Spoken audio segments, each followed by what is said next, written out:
This is a great video. Thank you. When Democrats are in power, the entire free world is weakened. Democrats are no friends to Israel and Democrats are no friends to India.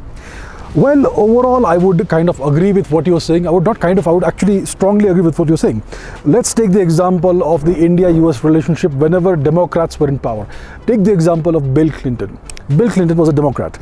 So during his tenure, we had two major events. One was the Indian nuclear tests. So when India performed a series of nuclear tests, which it has the right to, like any other sovereign nation, the Americans under Bill Clinton's leadership imposed sanctions on India. That's one example. Then you had the Kargil War in 1999.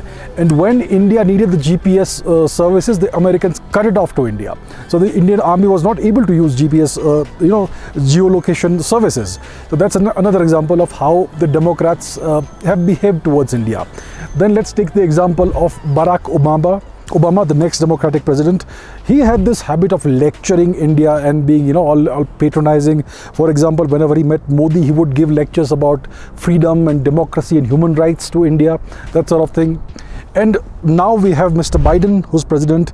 And the last time Prime Minister Modi visited the US, Kamala Harris, his vice president, lectured India once again in front of Mr. Modi about its record on human rights and democracy and so on. And overall, their policy towards India has been much harsher than what the US policy has been towards India when Republicans are in power. For example, President Trump or President Bush. So that's the example of the relationship between the Democratic Party and India. Let's take the example of Israel. The democratic governments of the US, whenever the Democrats have been in power, they have been extremely anti-Israel, one could say. Take the example of Barack Obama. He had an extremely poor, extremely bad relationship with Prime Minister Netanyahu. And conversely, when the Republicans are in power, they are pro-Israel. When President Trump was in power, he moved the US embassy from, I think it was Tel Aviv to Jerusalem, and he recognized Jerusalem as the capital of Israel. So overall, I agree with what you're saying. The Democrats are no friends of India. They're no friends of Israel. And overall, like you said, their foreign policy is very much harsher towards the other nations than when the Republicans are in power. So overall, I agree with your assessment. Would love to hear your thoughts on the Australian Parliament in Canberra screening the BBC documentary that coincides with Shri Narendra Modi's visit to Australia. Surely we should take some strong action against such a clear message and attempt at influencing the 2024 elections. Right, excuse me. So Prime Minister Modi recently visited Australia on a state visit, and it's very strange that it kind of coincided with the Australian Parliament screening this BBC propaganda documentary. Now they have plausible deniability because they will say that this was screened by a different political party, not the party that is currently ruling in Australia. So that gives them plausible deniability. But it's no coincidence that this happened at the same time that Prime Minister Modi visited Australia. So it's designed to do multiple things. It's designed to, for example, send a message to Prime Minister Modi and to India that we're gonna play this game. So this is essentially the good cop, bad cop tactic that the West is using. Australia, even though it's geographically part of the East, it's politically part of the West. It's part of the Five Eyes coalition, which is the US plus 4 minions, essentially the US and its 4 closest vassal states, the 4 English-speaking nations. So that's what it is. So they are playing the good cop, bad cop game. The Australian Prime Minister will receive Mr. Modi, give him a red carpet welcome and say wonderful things, nice things about him in public, call him the boss in public. At the same time, another political party will do this. They will screen this propaganda documentary that the BBC has come out with. The BBC is way far away across the world in the UK, and yet this documentary was screened in the Australian Parliament. So this is a game that is currently being played. As we know, the 2024 elections are coming up. 2024 is a crucial year for India and for the US, election year in both these nations, and the West is going to step up its propaganda and they're going to try and influence the elections in India. That's what they do everywhere, and they're going to do that in India. They're going to intensify the propaganda campaign. All the various Western publications, the New York Times, the New Yorker, the BBC, the Guardian, whatever else, they're going to start pushing through lots of propaganda articles, portraying India in a bad light and portraying the Prime Minister Modi and his party in a bad light. So this is something that I've been saying for many months, that 2024, 2023, 2024, this year that's the lead up to the 24 elections is going to witness a lot of this, what we call breaking India activities. They're going to try and influence the elections. They're going to try and sway the minds of the Indian people with this enormous barrage of propaganda. So we are beginning to witness the start of that, and what we've witnessed in the Australian Parliament is part of what I just spoke about. So what I will tell you is that please expect more of this and do not be swayed by Western propaganda. The United States and Canada have the longest unguarded shared border in the world. No two people, let alone nations, agree on everything, but neither country could have a better neighbor than the other. Similarly, between the US and Mexico. Our last conflict with Canada was 220 years ago, and with Mexico was 180 years ago.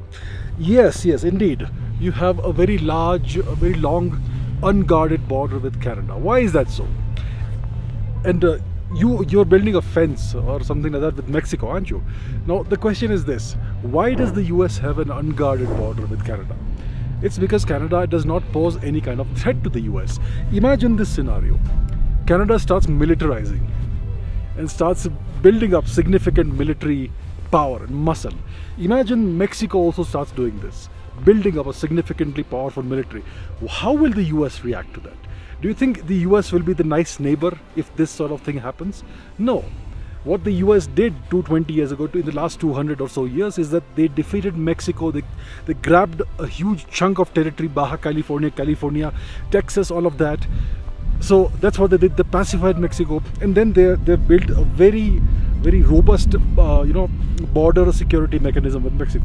When it comes to Canada, Canada is essentially the same culture. It's part of the Five Eyes coalition, the four vassal states of the US, and Canada has no military strength to speak about, and that's why the US has an open border with Canada, and Canada essentially is an extension of the US. But imagine if Canada starts militarizing, the US will not be the nice neighbor anymore. They're gonna take care of Canada once and for all. And when it comes to Mexico, do you think the US is a good neighbor? Why does Mexico have this terrible drug cartel problem? Why does much of South America, including Colombia, have this drug cartel problem? Where do all these drugs go to? They go to the US. Now, the US is the all-powerful nation. Don't you think if they wanted, they could squash all these drug cartels anytime they wanted? But they're not doing it because they want this to keep happening. So the US is not a good neighbor the way you're portraying it, you know. The US is the big hegemon, the only hegemon in the Americas, whether it's North America or South America. And I don't think Mexico sees the US as a very nice neighbor. So let's be realistic. Let's look at the world from a realistic perspective, and it's not the way it seems to be. Yeah, from the outside, on a superficial level, everything is nice and hunky and dory. But yeah, look at a little deeper below the surface, and you'll see the true reality of the world. It's a power play. It's all about power. The US is the only hegemonic power in the Americas, and they will not countenance anybody trying to rise up as a challenge to them. That is the reality. Are the English people very genius? What actually helped them or catapulted the country into the Industrial Revolution and helped them grow so fast? So yes, there is this general perception in the world that the English people are geniuses. After all, we are speaking their language right now for now. Yeah. So historically, if you look at their history, they also had their dark ages, the medieval ages and all that. Then there was this king called Henry VIII. So when he was the king, England was a small, middling, run-of-the-mill European nation. It was no great power. Now this guy, he wanted to marry a lady. He was already married to his queen, Catherine of Aragon, but he wanted to marry somebody else called Anne Boleyn. And for that, he needed a divorce. So he needed the Catholic Church, the Vatican, to give him the divorce. But the Pope kept on refusing. So eventually what Henry VIII did was that he broke ties with the Catholic Church and he started the Anglican Church. And that brought about an entire period of reforms in England. So the Catholic Church had these policies that essentially were very dogmatic, and these policies were essentially anti-development, you could say. All the nation, I mean, there was no they did not accept new ideas, they did not welcome new ideas, they did not welcome people who thought differently. So it was all uniformity and rigidity, and that's why there was no scientific progress. So after Henry VIII broke ties with the Catholic Church and started the Anglican Church of England, that's when things started changing in England. And after his death, his daughter eventually, whose name was Elizabeth, she became the Queen of England, and that brought in this golden age of England called the Elizabethan age, in which lots of reforms happened, and scientific inquiry was welcomed and all that. So that's how England became very different from other nations in Europe, which were all under the Catholic Church, under the Vatican. And that's how science was encouraged. And there is this series, a BBC series called The Genius of Britain, which goes into how various scientists helped unleash the scientific revolution and eventually the industrial revolution. So it's because of the fact that the English king Henry VIII broke ties with the Catholic Church and reformed the nation in a sense. So that's what brought about the change in England, and that's how they were able to usher in this new age of science and industry. And of course, eventually it was helped greatly by the fact that they plundered so much wealth from other nations, especially India, and that actually catapulted them into the realms into higher realms of scientific progress and development. So that's what happened. The English people are not geniuses. If there is anything that's genius about them, it's that they are geniuses at banditry. They have destroyed half the world. They had this British Empire, and what's funny thing? At the time when the British Empire was so great that the sun never set upon it, at the time, that's the 19th century, you had this novelist called Charles Dickens.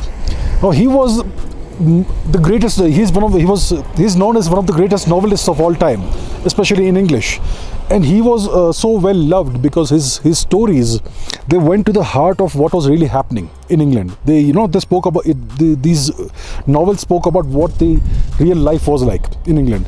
And if you read his novels, whether it is David Copperfield, whether it is Great Expectations, or any other novel, Oliver Twist, for instance, you find that English society was extremely poor. Most people were extremely poor. Lots of hardships in England at a time when the British Empire was so great that the sun never set upon it. So it was an extremely inegalitarian society. Most people were oppressed and downtrodden, and that's how it was. So there's nothing genius about the English people. Whatever they're good at essentially is banditry. They destroyed half the world, they colonized the world, they plundered all the wealth, and they destroyed the cultures and the nations, and they created artificial divisions wherever they went, and that's what has led to so many wars in the 20th century and the 21st century.